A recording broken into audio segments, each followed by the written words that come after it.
से कहता हूं, द्रौपदी नग्न की गई लेकिन हुई नहीं।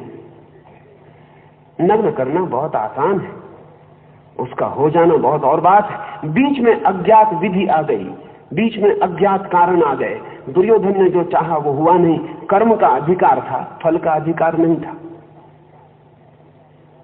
ये द्रौपदी बहुत अनूठी है। ये पूरा युद्ध हो गया, भीष्म पड़े हैं सैया पर, वाणों की सैया पर, और कृष्ण कहते हैं पांडवों को कि पूछ लो धर्म का राज।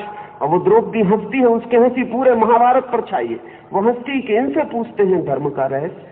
जब मैं नग्न की जा रही थी तब ये सिर झुकाए बैठे थे।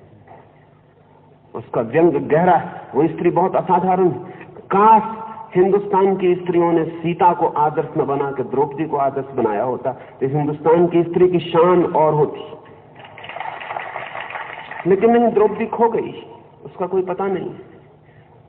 खो गई।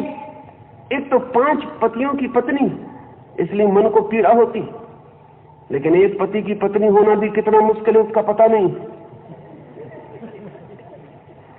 और जो 5 पतियों को निभा सकी है वो साधारण स्त्री नहीं है,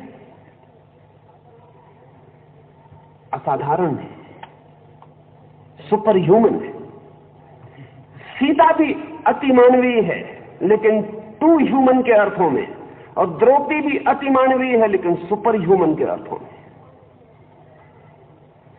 पूरे भारत के इतिहास में द्रौपदी को सिर्फ एक आदमी ने प्रशंसा दी है, और एक ऐसे आदमी ने जो बिल्कुल अनपेक्षित है। पूरे भारत के इतिहास में डॉक्टर राम मनोहर लोहिया को छोड़कर किसी आदमी ने द्रौपदी को सम्मान नहीं दिया है। हैरानी की बात है। मेरा तो लोहिया से प्रेम इस बात से हो गया कि 5000 साल के इतिहास में एक आदमी जो द्रौपदी को सीता के ऊपर रखने को तैयार है। ये जो मैंने कहा, आदमी करता है कर्म, फल की अति आकांक्षा से कर्म भी नहीं हो पाता, और फल की अति आकांक्षा से दुराशा और निराशा ही हाथ लगती है।